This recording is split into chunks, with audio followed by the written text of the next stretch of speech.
Hola, soy Oscar Mata. Continuamos estudiando la declaración de fe número 12 de la Iglesia de Dios, basados en el libro de doctrina. En esto creemos. Estamos viendo la última parte de las declaraciones de fe que se intitula El Reino de Dios. Vamos a ver el reino milenial de Cristo. En la clase anterior vimos el reino de Dios en el presente. Si no la tiene, no la ha visto, puede buscarla en este mismo sitio y la puede analizar. El reino milenial de Cristo. Yo sé, para muchos cristianos, cuando hablamos del reino milenial, dicen que eso qué es, porque no suele ser enseñado en las iglesias. No suele ser mencionado en las iglesias. En las iglesias regularmente se habla de que morimos, vamos al cielo, o al cielo o al infierno, y eso es todo lo que se enseña. Otros hablan que cuando Jesús venga, bueno, muchos de ellos incluyen que cuando Jesús venga va a haber un arrebatamiento secreto, al que le llaman el rapto secreto, luego 7 años en el cielo, y luego de esos 7 años en el cielo se va a dar la gran tribulación en la tierra y cosas por el estilo. Hay otras creencias diferentes también, pero esa es una que se ha popularizado mucho en la actualidad. Pero el reino milenial de Cristo, póngale atención. Si nunca ha oído de este tema, es un tema muy interesante. Si usted ya lo ha escuchado, pues hay dos variantes con respecto, por lo menos dos variantes muy significativas con respecto a este tema. Es cierto que los cristianos gozan del dominio y el reinado de Dios en sus vidas hoy, liberándonos del régimen de Satán y permitiéndonos experimentar muchas de las bendiciones prometidas a aquellos que aman a Dios hoy. También es cierto que no todas las promesas sean ya una realidad en los creyentes, y no lo serán hasta la próxima fase, cuando su reino sea inaugurado a la segunda venida de Jesucristo. Esta fase futura es el reino milenial, el reinado de paz de Jesús en la tierra. Esta era maravillosa que vendrá será introducida por el regreso de Cristo y la resurrección de los muertos. Véase 1 Corintios capítulo 15 versos 21 al 23, 2 Timoteo 4:1 y Apocalipsis 19:11 y Apocalipsis 20:6. Las citas aparecen ahí justo para que usted pueda tomar nota y después puede leerlas. O puede pausar el video, ir a leerlas y luego continúa el video para ir en sintonía con lo que se está diciendo. No voy a leer todas esas citas porque sería algo muy extenso, pero le queda eso de tarea a usted, si desea profundizarse más, por supuesto. En este gran día del Señor, aquellos que pertenecen a Jesús, estén vivos o muertos, serán cambiados de mortalidad a inmortalidad y serán arrebatados para encontrarlo al Señor en el aire. Véase 2 Tesalonicenses 4, 13 al 17. Antes de descender con él en su regreso para comenzar su reino milenial sobre la tierra. Zacarías 14:1, Hechos 1, 10 al 12. Para comprender el propósito y contenido de esta venidera y gloriosa época para la tierra y sus habitantes, revisaremos varios pasajes bíblicos. Mientras que solo uno de estos menciona los 1000 años como la longitud de esta época por venir, cada texto bíblico señala un tiempo de paz y rectitud que ha sido prometido, pero nunca antes experimentado por todo el pueblo de Dios en la tierra. Varios de los salmos apoyan el milenio, previendo el reino bendito de un rey mesiánico sobre el pueblo de Dios y de todas las naciones. El Salmo 2, por ejemplo, en particular del verso 6 al verso 9, y el 72 son los principales ejemplos de esto. La promesa de un reino mesiánico glorioso resuena a través de los profetas hebreos. 4 versos familiares en Isaías pintan un futuro terrenal ideal para el pueblo de Dios antes de la consumación final. Estos son Isaías 2 versos 2 al 4, donde la promesa es que la palabra del Señor saldrá de Jerusalén para enseñar a todas las naciones durante un tiempo de paz sin precedentes. Ojo, ponga atención, saldrá de Jerusalén. No dice que saldrá del cielo ni que va a salir de ningún otro lugar. Segundo, Isaías 9, 6 a 7, el cual introduce al Hijo Divino y prometido, quien gobernará pacíficamente desde el trono de David. Desde el trono de David. ¿Dónde reinó David? Bueno, usted ya puede ir tomando nota de esto. Isaías 11, del 1 al 9, donde un vástago de Isaí, es decir, que era David, juzgará y reinará la tierra con una rectitud tan inmensa que aún los animales salvajes no harán daño. ¿Quién es ese vástago de Isaí, que luego fue David y luego es el heredero final? Pues es Jesucristo. Número 4, Isaías 65, del 17 al 25, se profetiza que Jerusalén será una fuente de gozo sin precedentes en la tierra renovada, donde todas las gentes celebrarán el fruto de sus labores sin temor alguno. El mismo futuro ideal para el pueblo de Dios resuena en los otros profetas. Mire, por ejemplo, Jeremías 23, 5 y 6, Jeremías 33, 14 al 18, Daniel 2, 44, Miqueas 4, del 1 al 8 y Zacarías 14, del 3 al 9. Esta serie de textos forma la columna vertebral de nuestro entendimiento que el presente reino espiritual de Dios un día será transformado en un gobierno mundial benevolente cuando Cristo descienda del cielo y regrese a la tierra. Bajo su reinado, la justicia finalmente cubrirá toda la tierra como las aguas ahora cubren la mar. Léase Habacuc 2:14. Las ideas del milenio, de una época de oro mesiánica o reino milenial, fluyen en y a través del Nuevo Testamento en versos tales como Mateo 25:31, Lucas 1:32 y 33, y luego versos 68 y 79, primera a los Corintios 15, 23 al 28 y Apocalipsis 19 del 11 al 21, por mencionar solo algunos. Jesús y sus apóstoles comprendieron que habría un tiempo de restauración y restitución sobre la tierra después del regreso de Cristo. En Hechos 3, versos 20 y 21, el apóstol Pedro dice que Dios enviará a Jesús a la tierra, aunque Él está ahora en el cielo. Dice, hasta los tiempos de la restauración de todas las cosas, las cuales Dios habló por medio de sus santos profetas desde el comienzo del mundo. Sin tener datos específicos aquí, ¿qué es lo que tiene en mente Pedro acerca de la restauración? Seguramente pensaba en las promesas de los profetas de un futuro brillante para el pueblo de Dios aquí en la tierra y llevarlos a una libertad y paz en la casa de la simiente de David, el Mesías. Así que muchas de esas profecías antiguas de Isaías y otros encuentran su cumplimiento verdadero en el reinado milenial del Cristo venidero. En Mateo 19:28 Jesús describe el tiempo de su venida. Dice así, y Jesús les dijo, de cierto os digo que en la regeneración, cuando el Hijo del Hombre se siente en el trono de su gloria, vosotros que me habéis seguido, también os sentaréis sobre 12 tronos para juzgar a las 12 tribus de Israel. Note los elementos aquí que armonizan con otros versos mencionados arriba. Jesús viene para sentarse en su trono y juzgar a las gentes, incluyendo a Israel, y para traer regeneración. Este es el reino milenial. La venida de Jesús anuncia una nueva era del reino de los cielos, donde Cristo reinará como Rey de Reyes y Señor de Señores. Por eso, esta intervención celestial, los mansos ganarán posesión de una heredad, el planeta Tierra. Léase Mateo 5:5 y Apocalipsis 5:10. Aunque esta hermosa época por venir comenzará con la sujeción forzada de los reinos carnales de esta tierra, asentará un tiempo de paz y gozo en el cual los mansos estarán perfectamente en casa. ¿Cuánto durará? El único pasaje bíblico que especifica la longevidad del reino venidero de Cristo sobre la tierra es Apocalipsis 20 del 1 al 7, donde se menciona el reinado de 1000 años unas 6 veces.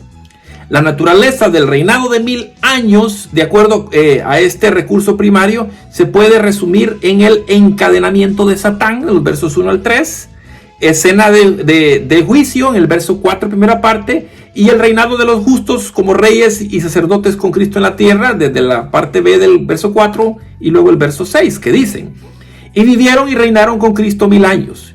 Bienaventurado y santo el que tiene parte en la primera resurrección. La segunda muerte no tiene potestad sobre estos, sino que serán sacerdotes de Dios y de Cristo y reinarán con él 1000 años. La escena de Apocalipsis 20 luego se mueve al fin del milenio y su conclusión. Satanás es suelto, las naciones se reúnen contra el reino de Cristo y son destruidas. Y ocurre la última resurrección y el gran trono blanco del juicio, dándosele la recompensa final a los justos y la destrucción a los malvados.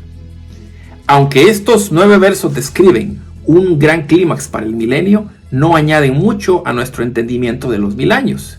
Un texto más, que es 1 Corintios 15 del 23 a 28, va más allá que cualquier otro para llenar el resumen de Apocalipsis 20, confirmando que un periodo de tiempo intervendrá entre la segunda venida de Cristo y la consumación final del reino de Dios en la eternidad.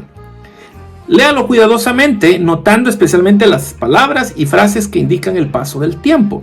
Voy a leer estos desde el verso 23 hasta el 28. Dice: pero cada uno en su debido orden, Cristo las primicias, luego los que son de Cristo en su venida, luego el fin, cuando entregue el reino al Dios y Padre, cuando haya suprimido todo dominio, toda autoridad y potencia, porque preciso es que Él reine hasta que haya puesto a todos sus enemigos debajo de sus pies.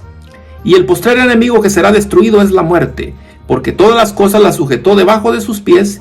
Y cuando dice que todas las cosas han sido sujetadas a Él, claramente se exceptúa aquel que sujetó a Él todas las cosas.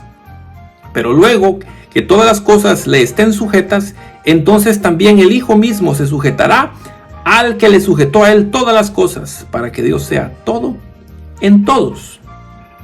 Un enfoque más cercano de este pasaje confirma, número 1, que Jesús reinará por un periodo de tiempo no especificado después de su regreso. Y 2, que solo después que haya derrotado a todos sus enemigos, incluyendo a la muerte, entonces entregará el reino a su Padre para que Dios sea todo en todos. Aquí, al fin, es el final perfecto que será para siempre. Aunque el periodo de tiempo que Cristo intervendrá gobernando no se menciona en 1 Corintios 15, la secuencia de eventos en este pasaje concuerda muy bien con el milenio de Apocalipsis 20.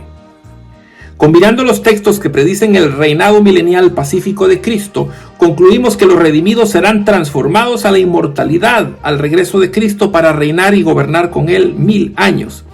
Durante ese tiempo, Jesús reinará sobre las naciones con vara de hierro, y muchos de los que no fueron redimidos, evidentemente, vivirán para ser enseñados en las verdades de Dios desde Sión. Por ser que el único pasaje que especifica el período de 1000 años del reinado futuro de Cristo sobre la tierra está en Apocalipsis 20, algunos ven este período de una manera simbólica en vez de un reino literal o período de tiempo. Esto ha dado lugar a varios pensamientos del milenio, como amileniarismo, que es la creencia de que los 1000 años corresponden al presente reinado espiritual de Cristo desde los cielos en los corazones de su pueblo. El segundo pensamiento, conocido como postmilenialismo, enseña que el regreso del Señor pasará solamente después de un periodo largo en esta era, durante la cual el mensaje del evangelio resultará en cristianizar a toda la tierra. Por contraste, la Iglesia de Dios mantiene un punto de vista premilenial de Apocalipsis 20. Entendemos que el milenio es un tiempo literal que comienza cuando Cristo regrese a la tierra. Véase Apocalipsis 19, de los versos 11 al 21. Y cuando los justos sean resucitados. Véase 1 Corintios 15, 20 al 23 y 1 Tesalonicenses 4, 16. Bueno, un pasaje bíblico en particular, que es 1 Tesalonicenses 4, del 13 al 17, enseña que los justos vivos y los resucitados serán arrebatados de la tierra al retorno de Jesús para encontrar al Señor cuando venga con sus santos ángeles. Este texto no dice nada sobre un rapto secreto o arrebatamiento secreto de la iglesia, sino de un sonido fuerte. Dice, con voz de mando, con voz de arcángel y con trompeta de Dios. Mientras que los justos muertos resucitarán y los justos vivos se unen a ellos para recibir al Señor en el aire. ¿A dónde se han llevado los santos en esa gloriosa ocasión? Muchas teorías han sido elaboradas, entre ellas las siguientes. La primera, que los justos van al cielo con Jesús a reinar allá con Él para siempre. La segunda, que los justos van por unos pocos años a un lugar, el lugar para ser protegidos de la gran tribulación, luego regresan con Cristo a la tierra. Algunos dicen que ese periodo es de 7 años. El tercer punto es que habiendo encontrado a Cristo en el aire, los justos van con él al cielo por 1000 años. Este tercer punto sí considera el milenio como un periodo literal, pero en el cielo. Y el cuarto punto, que es que habiendo encontrado a Cristo en el aire, los justos regresan con él al monte de los olivos para participar en el sometimiento de las naciones que se hayan levantado en guerra contra Jerusalén. De estas 4 explicaciones más extendidas, entendemos nosotros que la última es la correcta. Pues combina las enseñanzas de Hechos 1, 9 al 12, Zacarías 14 del 1 al 9 e Isaías 2 del 1 al 4, versos que ya consideramos anteriormente. Por eso repito cuál es esta postura, que habiendo encontrado a Cristo en el aire, los justos regresan con él al monte de los olivos para participar en el sometimiento de las naciones que se hayan levantado en guerra contra Jerusalén. Rechazamos la noción popular del rapto, de que Jesús viene secretamente por la iglesia y se lo lleva al cielo antes de su venida con la iglesia. Eso nosotros consideramos que no tiene sustento bíblico, que son textos mal interpretados y sacados totalmente fuera de su contexto. Para más evidencia que el reino terrenal de Dios incluirá muchos elementos familiares y placenteros de nuestra existencia terrenal, el lector puede consultar estos pasajes, o el estudiante de la Biblia puede consultar estos pasajes. Salmo 37, 11, 22, 29 y 34, Isaías 45, 18, Mateo 5, 5, 1 Corintios 15, 35 al 54 y Apocalipsis 5, 10. Estamos basándonos en las escrituras. Y alguien dirá, pero también los demás se basan en las escrituras. Es cierto. Pero una cosa es comprender las escrituras basados en una interpretación. Y otra es comprender las escrituras basados en una explicación. ¿Cuál es la diferencia? La interpretación es que, les voy a dar un ejemplo muy sencillo de comprender. La Biblia dice, no hurtarás, es decir, no vas a robar, no vas a hurtar, punto. Pero una interpretación puede decir, sí, pero si un pobre tiene hambre, puede hurtar. Bueno, eso ya es una interpretación.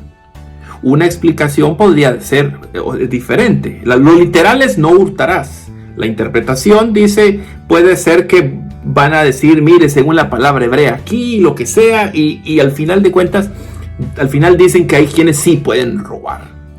Pero una explicación va a sostener la literalidad o la va a cambiar basándose en un estudio mucho más profundo. Eso es muy interesante. Así que muchos tienen interpretaciones, aunque la explicación no encaje. Les voy a dar un ejemplo. Los 7 años en el cielo. Bueno, ¿en qué se basan los 7 años en el cielo? ¿De dónde sacan ese periodo? Bueno, dicen que las 70 semanas de Daniel, o de la profecía de Daniel, 69 se cumplieron y que una no se cumplió y que esa última va a ser trasladada hasta los tiempos del fin. En ninguna parte de la profecía dice tal cosa. La profecía habla desde principio a fin de las 70 semanas. El arrancar la semana y trasladarla hasta el fin es una interpretación.